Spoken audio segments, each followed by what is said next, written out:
there's a fascination in the general public with this idea of what goes on behind closed doors, right? So you have these neighbors, they're these really nice people who bring you a casserole and invite you to their little Halloween thing that they do at their church. And it can't be real. Exactly. It can't be real. And so what you do is you go, did you know they're Mormons? Do you know about Mormons? Well, John DeLynn gets into that niche. You're like, I'm going to tell you the real story about Mormons. And then they end up in getting this distorted view from him. And that's the genre of, we call it cult porn. I have the data to back this up. It's one of those instances where it seems like they accidentally said the quiet part out loud.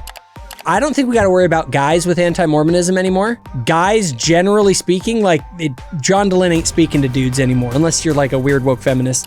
Everyone in the John DeLynn camp are a bunch of male feminists. They're making sandwiches for their wives' boyfriends as they listen to the Mormon Stories podcast. Be the best, you gotta beat the best. It's a bit of a sad kind of sideshow. Here's the thing that I've noticed. I think that there is a major shift happening in sort of the anti-Mormon world. The narrative that's always been spun is, oh, John DeLynn is so big. See, this ex-Mormon movement is growing. And it's sort of like this sort of exposed, the emperor has no clothes. They're actually, it isn't as big as you guys think. To beat the best. Before people dismiss this as just my crazy theory, this is 100 times more academic than the bite model. 61% of his audience. Riot porn on CNN when the buildings are burning under the BLM riots. We buy riot porn and we buy cult porn as Americans. The real threat to your girls is them losing sight of who they are as women. The men who watch Mormon Stories prefer, instead of the NBA, the WNBA. Effectively, he's become a pornographer and not a truth teller. This is the way they get you. Because the problem is the woke movement doesn't appeal to men. Got our scripture notes up and running. This video is brought to you by scripturenotes.com. For a free trial to Scripture Notes, please make sure you check out the link in the description. This is a saucy one. John DeLynn makes cult porn. Wow, back that one up, brother. Whoa. All right, so in the Discord, if you look up, I have the data to back this up. Okay. Recently, John DeLynn put out a survey on his channel asking people to respond about their association with the church. Okay, this guy right here, right? All right, awesome. How do you identify with your relationship with the church is what he asks them. And this is what's wild. When you look at it, 61% of his audience, the solid majority of his audience have never been a member of our church at all. Jeez, that's hardcore, man. So that makes me ask some questions about, wait a minute here. I thought he was like the leader of the Exmos and we're hemorrhaging members from the church while John DeLynn is just growing and growing with thousands of Exmos that are leaving the church. Yeah. That's sort of the online narrative, but actually, no. Yeah, this data... That is not at all the impression that you get. That is not at all the impression that you get when you watch his channel. You think that it's Exmo Central. Yeah, well, and this data is nuts. Look at this. The question is urgent. How do you identify with relation to Mormon church membership? And what's so funny is, first off, not only is that the most crappy euphemistic way of saying, yo, you got a temple recommend or not? You actually Mormon or not? But it's one of those instances where it seems like they accidentally said the quiet part out loud. We have been complaining that these people, in my 30 rules of how anti-Mormons operate, one of my biggest complaints is they're always trying to co-opt other churches' scandals and fit them into our own for people that don't know the church, that they're always catering to people that don't know the church. And look at this data. Number one, I have never been a member of the Mormon church. 61% of his audience. 4%, I am currently a member of the Mormon church and still attend. So basically, effectively, statistically, nobody. You know what I'm saying? And those people will eventually leave, but it's only 4%. Yeah, exactly. And by the way, they're probably the people that haven't figured out who he is yet. Yep. So anyway. They just started watching last week. Yeah. So then you've got this stat right here. I am currently a member of the Mormon church, but don't attend, 18%. So basically woefully inactive. Okay. Which is half of our hate watchers, right? And then I used to be a member of the Mormon church, e.g. resigned or excommunicated or whatever. So like Exmos really, if you are charitable, only actually occupy less than a quarter, I'd estimate, of his viewership. Whereas, I mean, if at max 34%, which is a third, but you cut that 18% in half, you know what I'm saying? Like that is nuts, man. Yeah. So the vast majority of his viewers are not members, which would ask you, why are they interested? Well, it's for the fascination. The same reason why all the women right now are interested in true crime and all that crazy stuff, right? So this is nuts. I see where you're coming from, Jacob. Yeah. So as I looked at those numbers, I also was thinking, I mean, compare that to like, now Mormon Story has been going for a long time, right? Ward Radio has been growing by leaps and bounds, along with my channel, along with some others. I don't know if I'd say leaps and bounds. It doesn't feel like leaps and bounds, but in the short amount of time, like compare that, John DeLynne's been doing this for like what, 15 years? And like, if you actually look at the Exmo audience that's actually a part of his show, it's what, like 50,000 maybe in the subscriber base? It's not growing in proportion. So he's obviously having to do something unethical, which is change course in order to now take out a chunk of the general population instead of the niche population that this is meant for. And how do you do that? Well, to the ignorant out there that don't know the first thing about the Mormon church, you have to misrepresent it into something sensational enough that an average Joe in North America would want to tune in. And what more sensational than, these people sacrifice babies and their weird rituals in the temples. And by the way, they're all polygamists running around branding women and then sending them to labor camps before forcing them to have children. It's like, it's crazy.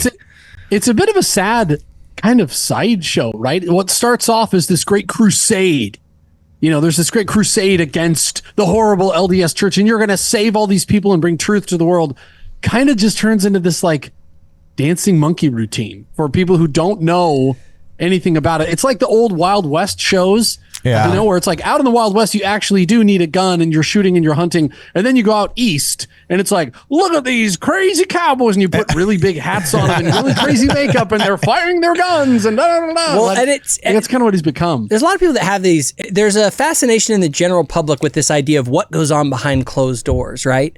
So you have these neighbors, they're these really nice people who bring you a casserole and invite you to their little Halloween thing that they do at their church. And it can't be real. Exactly. It can't be real. And so what you do is you go, did you know they're Mormons? Do you know about Mormons? Well, John DeLynne gets into that niche. You're like, I'm going to tell you the real story about Mormons. And then they end up in this, getting this distorted view from him. And that's the genre of, we call it cult porn. It's unverifiable vagaries that are so heinous that like it's as long as you make us right up there with Jeffrey Epstein, then it's just so heinous and wild. You know what I'm saying? That like you could never verify it. But you're right. It's effectively he's become a pornographer and not a truth teller, which is kind of sad, actually. Well, Oh, go ahead, Jonah. I was going to say one theory I have about this. It has to do with movies, so this will go right over Cardin's head. But back after World War II, Japan made the Godzilla movie, right? Now, all of Japan was reeling from this collective trauma of having some crazy technology come out of the ocean and destroy entire cities, right? Mm-hmm. And so Japan kind of like projected and manifested this trauma into this movie called Godzilla, right? Yeah. After 9/11, and psychologists have looked at this, after 9/11, you had this huge explosion of zombie movies.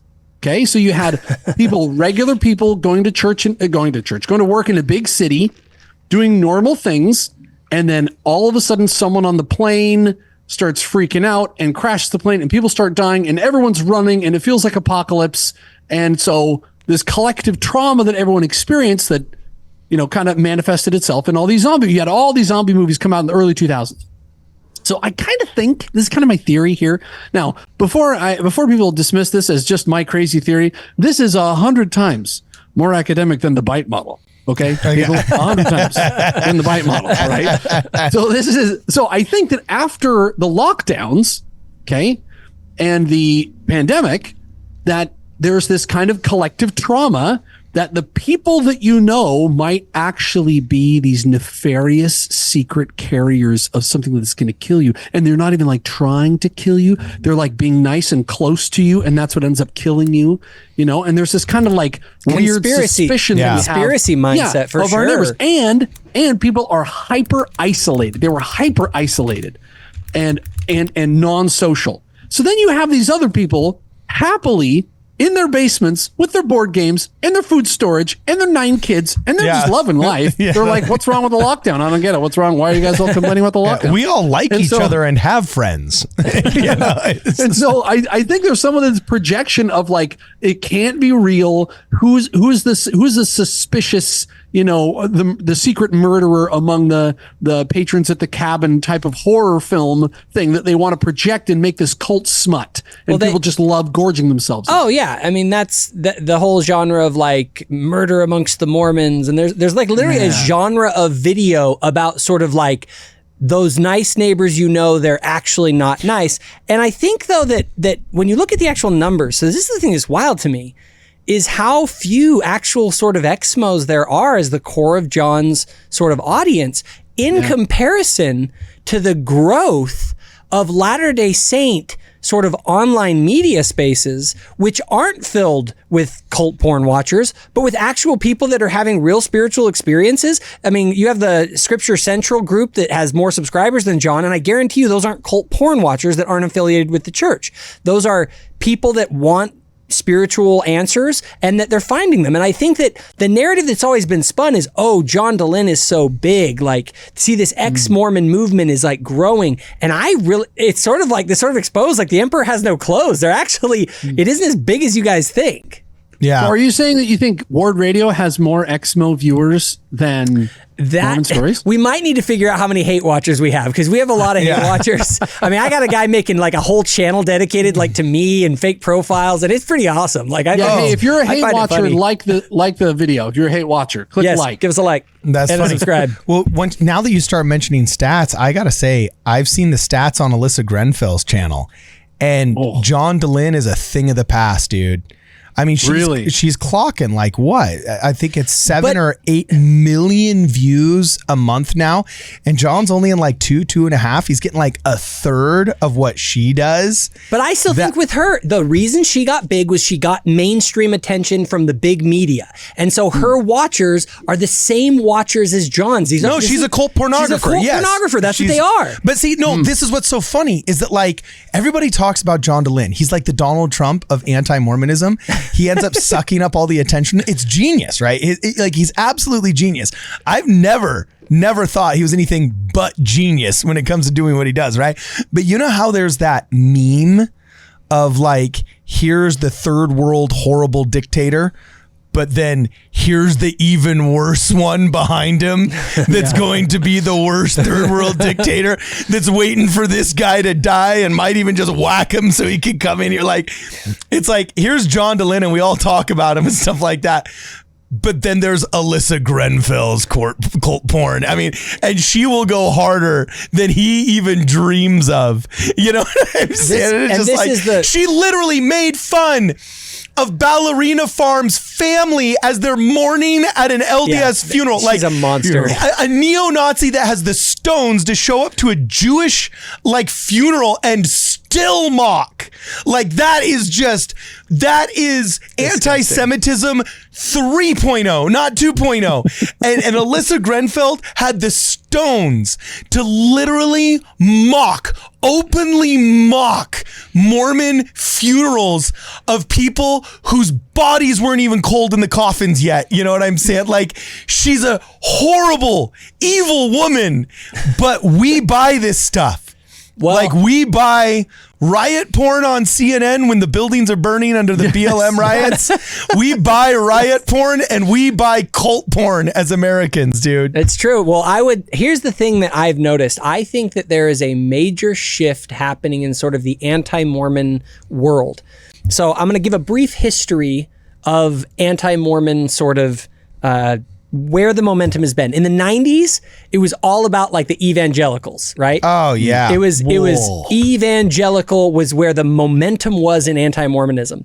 Then in the 2000s, it shifted and it moved into sort of this, did you know this about church history? And there was sort of this rush of like the online atheist being like, let me tell you your church history. There's the new Let me show you how smart I think I am while I'm really just coping with my unattractive disposition, both in body, mind, and spirit, as well as my limited bank account. You know what I'm saying? And then it shifts though. It shifts from kind of historical issues at being kind of the driving force to then kind of John DeLynne's heyday. And this is sort of the 2010s. And in the 2010s, the focus becomes sort of not, is the church not true? It's that the church is bad, right? It's sort of the church needs to be more progressive on all these issues. And so there's a shift that moves from church history because to the church, building bridges, aka completely whitewashing and neutering our doctrine, and then also letting those that hate us have their way with anything under the threat of them calling us mean. Yes, that definitely is part of it. But I will say though that what happened was I think that actually the church ended up becoming so transparent with its history, and there was so much good research that was done within the church, Joseph Smith papers, all that kind of stuff, that they kind of ran out of talking points. It's like they talked about the history so much, we're like, yeah, we've heard that, and we have answers to all these things, and we've already had the conversation. It almost got boring. So they're kind of like, well, what do we move on to next if we can't get them with the history? They know their history. They're not bothered by it. And so they're like, let's go to social issues. So they move to the social issues. They get super woke, right? This is John DeLynne's crowd. And then what happens is I think they lose the men. Because the problem is the woke movement doesn't appeal to men. And you end up with this ridiculous man hatred, white people hatred, just like guys are so sick of being told that we're the bad guys all the time that he ends up losing that part of the movement. Now, so what is the latest? Wait, so you're saying just like we need the priesthood in the Church of Jesus Christ of Latter-day Saints to function, are you saying that ex-Mormonism, by chasing away all of their men, ended up having to result to cult pornography? The only dudes that are really... We needed our own Mormon true crime podcast to get the ladies to keep the cult porn going. It's true. I'm going to explain that to a certain reason. What happens is any of the guys who are left on John DeLynne's sort of side of the ex-Mormon movement, they're all woke guys. Yeah, they're not men. And yeah, they're not. They're male feminists. They're male feminists. Like everyone in the John DeLynne camp are a bunch of male feminists. They're making sandwiches for their wives' boyfriends as they listen to the Mormon Stories podcast. Well, anyway, that's what happens. They move there. But here, I'll tell you guys though. There's a reason that Grenfell, that the what's her name, girls camp girl that's like clueless. Here's the future of anti-Mormonism right now. Where's the momentum? It's with women on TikTok and Instagram. And what it is it's the remaining woke kind of liberal leftist women activists that are still part of John DeLynne's camp moving it on. And here's the thing that I find about it. At least in the past, the anti-Mormon crowd made some, at least arguments you could sort of engage with. The kind of crap now that's out there by the women on Instagram, the Grenfells, the girls camp, this is such shallow garbage. Like, at least in the past, like philosophically, as someone who's philosophically minded, like it was kind of like I had an intellectual challenge. And now I'm just like, this isn't intellectual at all. It's emotional, just like bloviating garbage where they try and emotionally manipulate women. And that's what they do. They go onto TikTok and Instagram and they emotionally manipulate women. They don't engage with the real fundamental issues. And it's just blah. So anti-Mormonism is moving into just this gross cult porn, woke, just yuck. So what's the fix then, bro? Like what's the pushback? Because I mean, porn is effective. It's $1 billion industry. It makes a lot of money.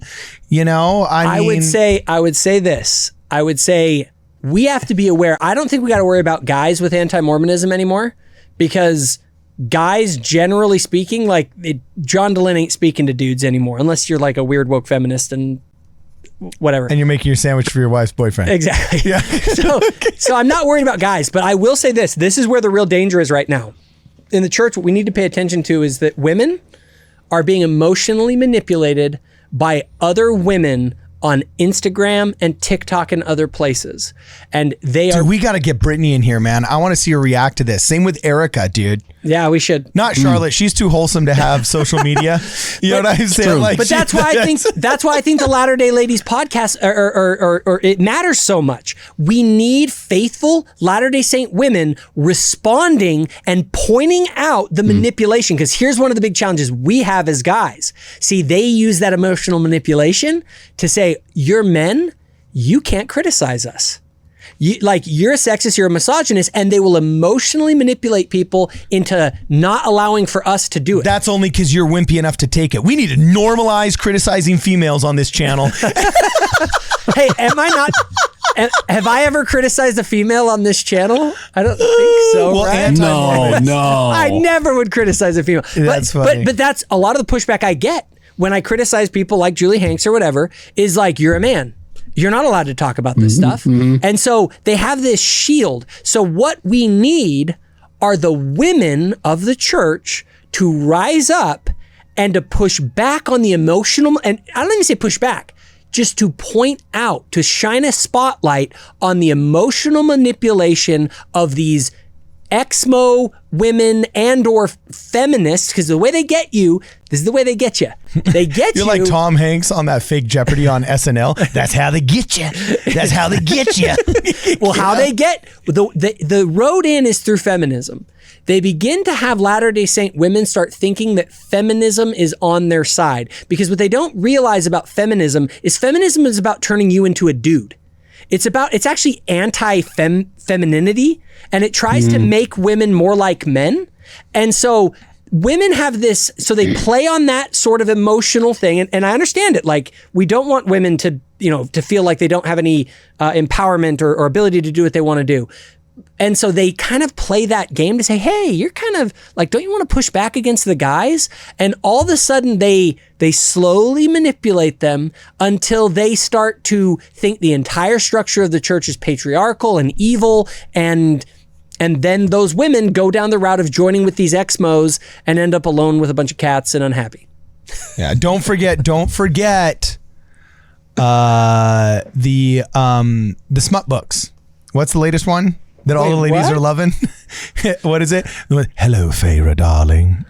Come on, all the chicks watching. No, dude, my wife's totally into all the books. Are you thinking about the what? A court of there was 50 Shades of Grey like a decade Shades ago. of Grey, Lately it's A Court of Thorns and Roses. And I don't know. It's the fairy smut, bro. I'm worried about you knowing so much about all this stuff. It's called A Court of not Miracle. Oh, A Court of Thorns and Roses. It's a book series. Yeah, dude. It's like fairies like meeting like humans, and then like it's literally like romance novel on steroids, dude. It's kind of funny. That's actual pornography. We're just kind of talking about the euphemism of cold porn here, Cardin.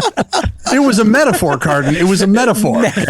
Yeah. No, here it is. A Court of Thorns and Roses. And then the follow-up is A Court of Mist and Fury.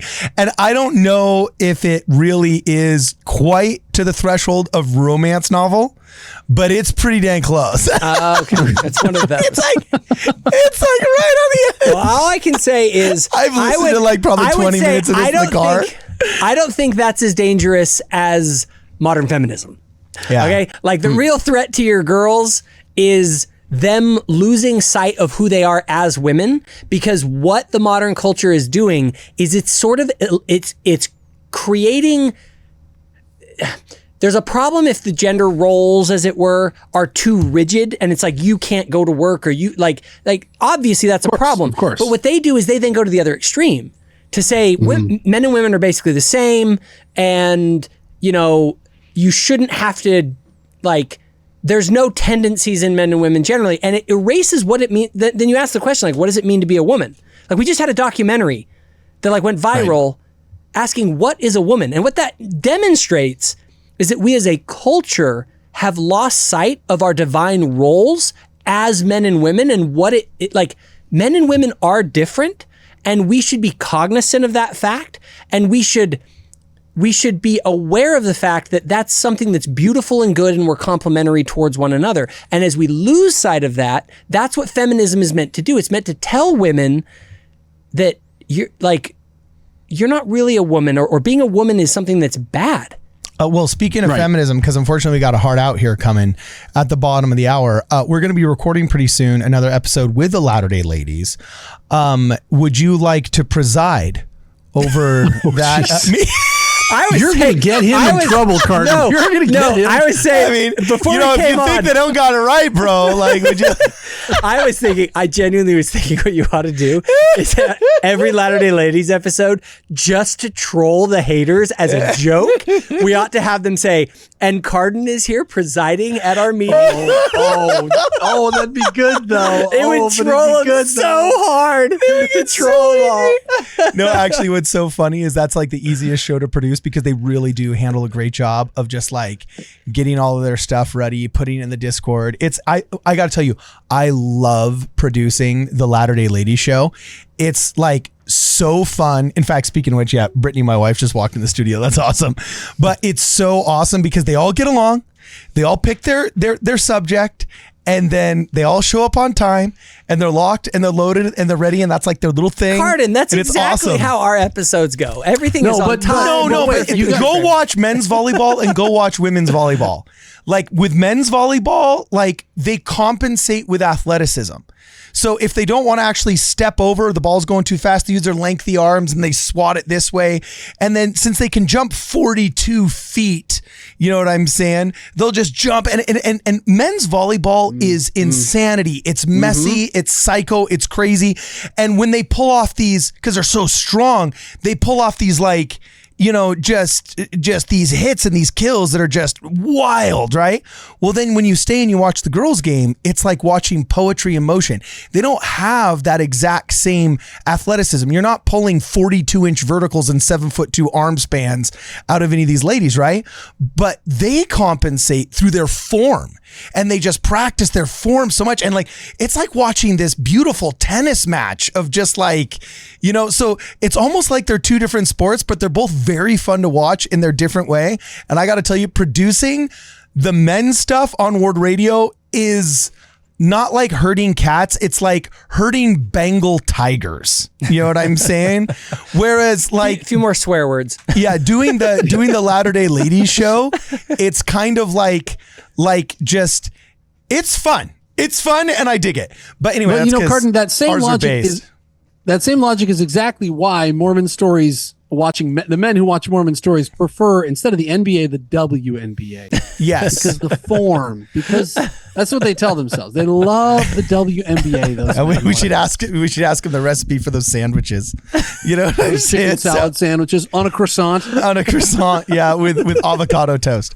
So anyway, all right, guys, let us know what you guys think in the comments below. Is Jacob Hansen incorrect? Has he misclassified John Dehlin, Alyssa Gremfeld, and these anti-Mormons as cult porn producers? Or are they just thoughtful ex-saints airing grievances? You know what I'm saying? Let us know what you guys think in the comments below. And as always, for this and more, please make sure that you check us out at wardradio.com.